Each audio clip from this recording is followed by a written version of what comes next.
Hey, vinyl community. Today I am jumping on a thread that Chris Propfe started called Feed My Vinyl Addiction. Now, I am happy to be everybody's enabler.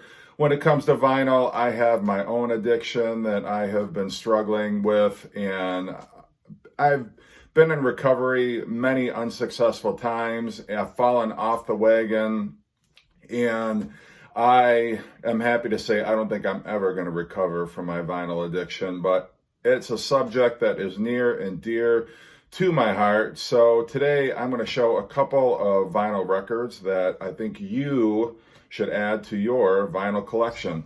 The first one I'm going to show is Them Crooked Vultures. Now, this is a super group.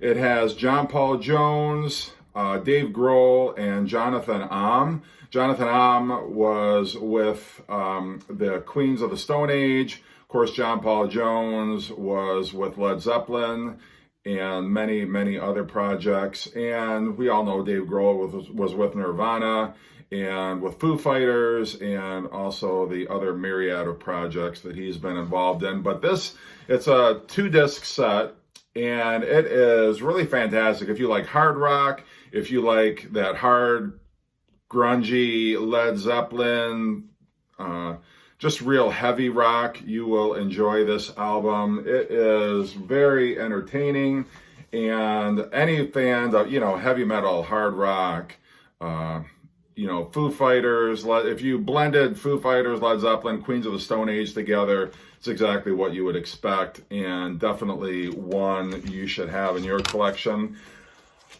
Next one I'm going to show is Orchestral Maneuvers in the Dark. I've always been a huge fan of 80s new wave music and really love OMD. OMD is a band that I don't feel gets enough recognition. When you think of 80s synth pop, New Order, Depeche Mode, The Cure, all the other bands come to mind, but OMD, I feel, really gets overlooked. And this is one of their best albums. It was released in 1985, I believe, and it's got the hits So in Love, Secret, 88 Seconds in Greensboro is almost heavy synth rock, but it is so melodic, it's so catchy, the tunes on here, and I wouldn't even classify it as synth pop because it's almost got elements of ELO in it.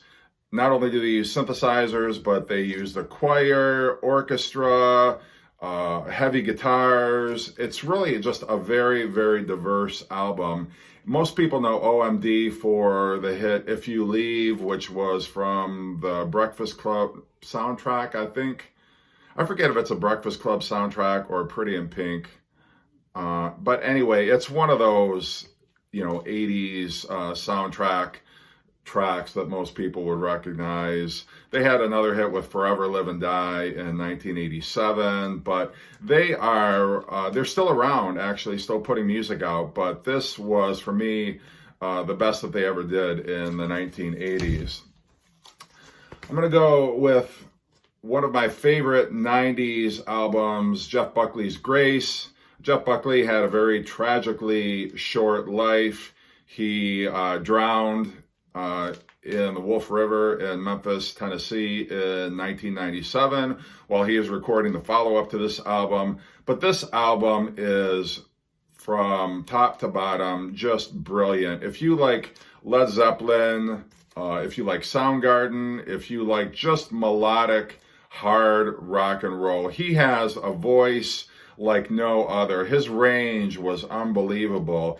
And Radiohead is another band. If you like the early Radiohead before they got too experimental, like the Bends kind of rock, you will love Jeff Buckley. He was such a gifted singer, songwriter, and if you don't own this album in your collection, you have an incredible void, whether you realize it or not. But I cannot recommend this album hard enough. There are so many moments on this album that just give me goosebumps. Like, seriously, I get chills listening to some of the songs on this album. This is how excellent this record is.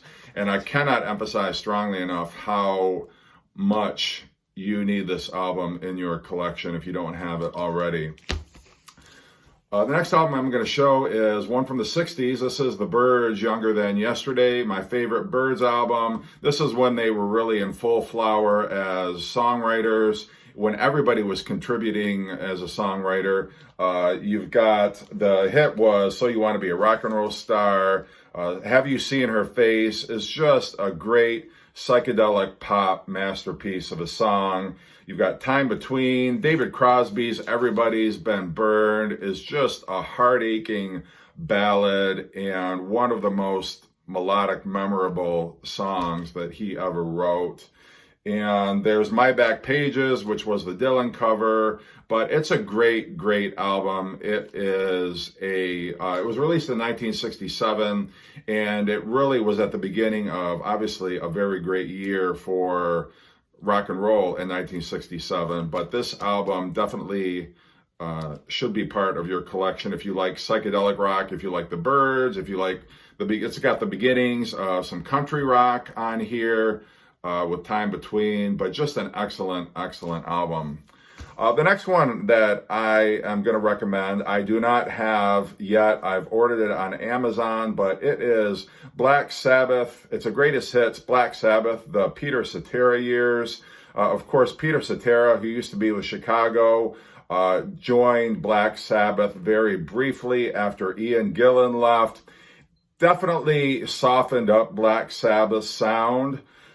Peter Cetera incorporated a lot of ballads, which you didn't normally hear on a Black Sabbath song, but Restless Heart is the name of this collection. It's got the track Restless Heart, If We Ever Fall in Love, I Cried Myself to Sleep Last Night. I have a soft spot for it. I liked Peter Cetera since he was in Chicago, and I like him as a member of Black Sabbath also. So if you're interested in maybe going outside your comfort zone when it comes to Black Sabbath, I would definitely recommend that compilation, Restless Heart, the best of the Peter Cetera years. So those are my 5 recommendations. Those are my 5 albums that definitely will feed your vinyl addiction.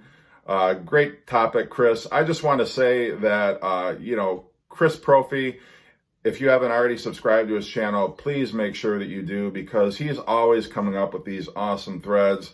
The only reason, if you enjoy my channel, the only reason you do is because everything good about my channel I've taken from watching Chris Propfe. So happy to jump on that thread. Hope everybody's enjoying your weekend, and take care.